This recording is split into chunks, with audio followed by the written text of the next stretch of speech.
Hey, this is Peter Chihuaga, your co-host for the Weekly Bits podcast. On today's episode, Colin and I are talking about the art of Bitcoin in our latest issue on artists who spotlight the technology, the visuals of the Bitcoin logo itself, and some of the bigger cultural implications for our community. Colin, I know you're a big fan of this topic because you've written about it before. What's your high-level take on the art of Bitcoin issue? High-level take is high-level art for Bitcoin, and just really any art in general, I think, is really important for Bitcoin as a cultural movement. And the reason I say that is because Bitcoin as a technology is obviously very difficult to understand for some people. And as a technology and people think it's relegated to the domain of machines, so they think of it as being kind of cold and lifeless. And one of the things I think that's really awesome is seeing some of the artists in this space like Brecky Von Bitcoin or Crypto Graffiti or Josie, all those people. They always come up with really creative ways to illustrate Bitcoin. And by doing so, they introduce Bitcoin in a way that people aren't used to, and it might get them interested and might make them see, I see creatives and artists working in this space. Maybe it's not just for the nerds and for the tech geeks. It humanizes Bitcoin for a lot of people, I think. Yeah, and I think something that certainly rings super clear when you hear this podcast, but Bitcoin is actually cool. I think one thing that kind of gets lost that is different about Bitcoin compared to the standing financial system that's run by super lame banks and bankers and such, which I'm sure there's cool bankers out there, but Bitcoin is for the misfits. Weird people find Bitcoin and something about it resonates with them, it seems like. And there's so much creativity. So there's the dev side of it that's probably hyper creative and clever, but doesn't come across as strong as the art that Bitcoin inspires and all the artists. And one thing I want to get into a little bit later with one of my questions is there are other ways to contribute to Bitcoin, even if you're not building a financial product or pushing a BIP through. There's this whole cultural side of it. I think our issue really hit on that stuff, and some of these articles are great. Let's jump in by talking about your story. So this is on the site live now. The headline is The History and Symbolism Behind Bitcoin's Logo. So I think this is a really cool example of kind of a community effort in Bitcoin. It's got this great grassroots history, how the logo came about that you explain in the article. So give me the elevator explanation. What is kind of the history behind the establishment of Bitcoin's logo as we know it now? Yeah, so I learned a lot from writing this one. It's always kind of nice when you can learn more than what you know on a topic when you go into it. But I had always known that there were rudimentary logos. One of the things that I thought was interesting is how active Satoshi actually was in kind of shaping the logo. So obviously with the Bitcoin Core release in 2009, there was a very rudimentary logo, which was just a gold coin with BC on it. I was trying to think of a good quip for before Bitcoin. Oh, yeah. Right. Or before coin. So Satoshi released that, and then people on Bitcoin Talk started kind of talking, well, do we want to try it? Didn't really, I guess, capture people's imagination. So they said, hey, we should start thinking about some other logos. And then people started thinking about actual keyboard inputs that you could use for Bitcoin, right? Because you have a dollar sign. And this is all happening over Bitcoin Talk, right? As are all the best Bitcoin discussions in history. Yeah, right. And so Bitcoin Talk, this is happening in Bitcoin Talk, that teeming watering hole in the really the protean days of Bitcoin. I mean, you're talking about maybe a few dozen people are really active on the site.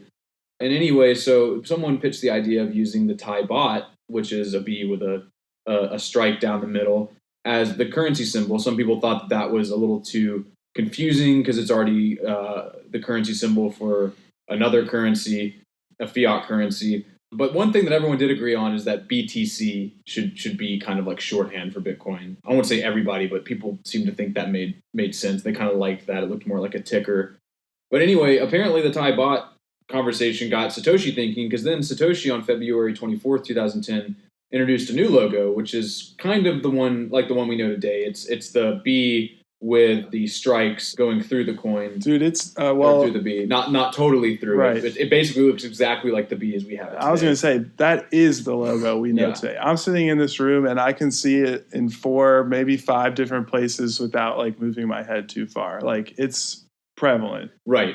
Exactly. And so I thought it was really cool to see like Satoshi was like looking at what the community was doing and he was responding to it. And after Satoshi did that, much like Bitcoin itself, he stepped away in 2010. And then some community members came together and created the orange Bitcoin logo that we know today. And I think it's kind of incredible that, this dude just went on Bitcoin Talk and was like, in his words, he said, I just wanted to share with you guys this logo or something like Classic that. Bitcoin. Yeah, this guy made what is now and even growing to become more of like a cultural icon. And he just drops it in Bitcoin Talk, free vector logos for everybody, puts it in the public domain, doesn't ask for anything. And his name's BitBoy maybe. Or something. It is BitBoy. Yeah, it just seems totally inconsequential. Like the dude just like, hey, thought that you guys would appreciate this. Right. The amazing thing is, too, the logo that we have today is one of our design guys, Pat Riley, was saying, like, it wasn't created by a designer. It was created by an engineer. Right, and there's lots of hidden symbolism in there, too. Off the top of your head, I mean, it's like detailed stuff. Yeah. So it'd be hard you should go read the article to get a play-by-play of all that, but it's like angled at a particular direction. It's like made up of certain sizes of shapes that all like relate to magic numbers. Yeah.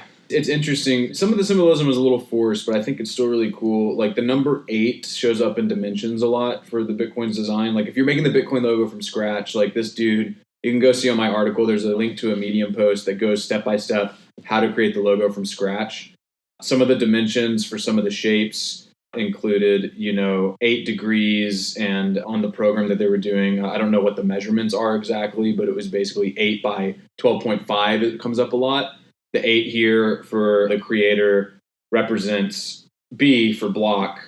So the idea is every time you're adding a new shape, you're adding a block. 12.5 is 1/8 of 100, which also represents 8. And the kind of symbolism here is every time a new shape was added to the design, it was like a block being added to the chain. One of the other things is everyone always asks, why is the logo tilted to the right? The number 8, it's tilted at a 13.88 degree angle. Here's the actual quote. 14 degrees came about by adding an infinite number of B's together. By B's here, he means 12.5, 1/8 of 100, and dividing the previous values by 10. So it's 12.5 plus 1.25, and he keeps moving the decimal place over. And eventually, as you keep doing it, it comes out to 13.888 repeating. So that rounds up to 14.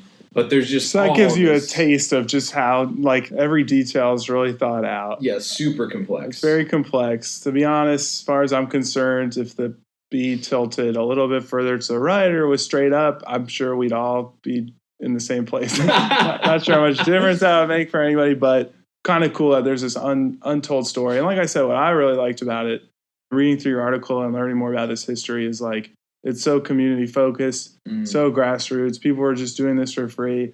The people who are doing it took it extremely seriously, as you can tell from all that symbolism, and that's just so Bitcoin. So cool to tell that story. The other one I thought we'd kind of dive into here was Dave Holler's story for this week. It's called How Propaganda Art Can Spread the Message of Bitcoin. It's about this artist, Lucio Paletti. He uses Bitcoin symbolism and like propaganda style posters to try to convert more normies into Bitcoin. And he's very overt about that, again, which is pretty Bitcoin to just be upfront like, hey, I'm subverting you right now. Like, You should dig it. But I wanted to ask you, Colin, what do you kind of make of the cypherpunk artist, counterculture art and design that's emerged around Bitcoin? One thing I love is that we've got a one thing I love vibe going on. A lot of the art, a lot of it seems to be dystopian and like be dystopian. Because I guess this technology is about subverting our system and about the future and all that. Is that your take too? Yeah, I think, and it's also, I think subversion is really, like you said, the word here. And I think it's really interesting how, and you'll see a lot of different artists play on propaganda and also like appropriate all of those iconic propaganda posters that you'd see in the 40s and 50s and 30s, right? And even before then, like in World War I, when jingoism was a huge thing and xenophobia was rampant. And I think that that's extremely poignant because ultimately, for a bunch of anarchists, maybe libertarians, generally people who seem to have, if not skepticism towards authority, outright disdain for it, it's hilariously apt that they would take the propaganda mold and then use that for Bitcoin, because it's basically saying like, well, the state has its propaganda, here's our propaganda. Right. And our propaganda is way cooler, by the way. Yeah, exactly. And then you get, like you said, those dystopian elements where, we like to think of Bitcoin as a technology that could help us stave off dystopian elements of governments and things like that. So it's all about subversion, and it's all about sending a message that people otherwise wouldn't think about. Right, and like purposely unpolished. When I think of Bitcoin art, like there's some stuff out there that's like amazing, super polished and well done. And I'm not taking anything away from that, but like graffiti, mosaics, and like things pasted together and like not quite fitting right, but in like a cool artistic way. Again, I think that speaks to Bitcoin more largely as a culture, that art is so prevalent because kind of like we're really bootstrapped, at least at this point, really grassroots, really subversive, really just spray painting on the establishment's wall and stuff like that. So I think the art, for me, it really resonates as like a quick way to understand on another level what this technology is all about. Yeah, and I think that's the other thing too, is going back to that understanding, like presenting a visual that people can digest. Like you give people a white paper and like the white paper is awesome, but if you have to read it 10 times before you even have any idea what's going on, and then to really have an idea what's going on, you have to read supplementary material. It's really hard for people to digest Bitcoin. It's even harder to try to explain it to people and have them digest it as you're explaining it to them. So visual aids that don't necessarily convey how Bitcoin works, but the effect of Bitcoin, right? Yeah. Like the vibe that Bitcoin brings, for sure. And the ethos behind it, I think is more important, honestly, than for introducing people to Bitcoin than actually explaining how Bitcoin works, right? Yeah. Because one thing I always say, quick tangent, like people always ask me, like, well, how do I know it works? How does it work? You don't know how TCP packets work. You don't know how ISP, internet service providers route your internet traffic. You know nothing about how the internet works, but you get on your computer every day and you send emails and you browse the web. You don't need to know how something works. You need to know the effects of the technology. Right. And the art that's a great point. It's a good way of conveying that to people. I mentioned this at the top of the podcast here. The other thing I wanted to bring up, because it's like important to me too. So I've been bitten by the Bitcoin bug. I want to contribute to Bitcoin. There's really nothing I can offer Bitcoin from a technical perspective, but like my skills and passion in life is writing and editing. And so that's why I really appreciate working on Bitcoin Magazine. I feel like I'm contributing to this really important project through my skill set. And there are different ways of doing that in Bitcoin. And there's all these cool people who have been bitten by the bug, want to convert others, want to contribute to Bitcoin, and their outlet to do that is like by creating visual art. Yeah, and it's awesome that we do have those outlets. It takes a village. And in any industry, you need creatives and you need people who don't do the technical stuff. And you often hear people who contribute to courses, like, going back to a good example of like the kind of skills that Bitcoin needs, be it visual art, writing, or editing. You don't have to contribute code. You can contribute documentation, right? Like you can contribute summaries of BIPs. Organize a meetup if that's what you're good at. Exactly. It really, everyone has something to do here. And Bitcoin and its industries are going to require talents from all over. And that's the beautiful thing about it, too, is when you're bootstrapping a completely new monetary system, with that comes all of the existing jobs that were in the previous monetary system, right? Yeah, for complete migration. Well, not all of them, maybe. No. And maybe some new, better ones. Yeah. But yeah, there's going to be a place for artists in Bitcoin, too, for sure. Awesome. Well, there's a lot of other cool stories up on Bitcoin Magazine for this issue for all the listeners to check out if they haven't already done that. Colin, any final thoughts on this one before we wrap up the pod?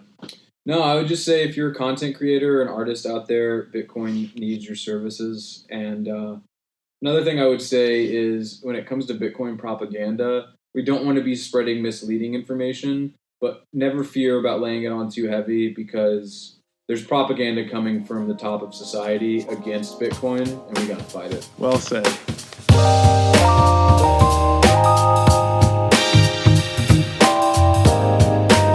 That does it for another episode of Bitcoin Magazine's Weekly Bids podcast. Thanks so much for tuning in. We'll be out next week, but then we'll be back with a new episode in the week after that. In the meantime, please don't forget to leave us a rating and review so we can improve the show. The Bitcoin Magazine Weekly Bids podcast is a BTC Media produced podcast on the Let's Talk Bitcoin network. It was produced by Graham Peterson and David Hollering. You can find more engaging podcasts over at letstalkbitcoin.com, and you can follow them on Twitter at the LTB Network for all the latest episodes. Thanks again for tuning in.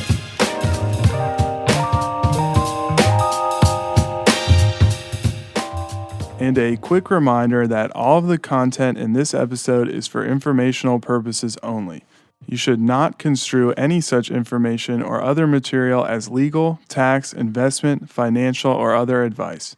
Nothing contained in this presentation constitutes a solicitation, recommendation, endorsement, or offer by BTC Media, the Let's Talk Bitcoin Network, or any third-party service provider to buy or sell any securities or other financial instruments.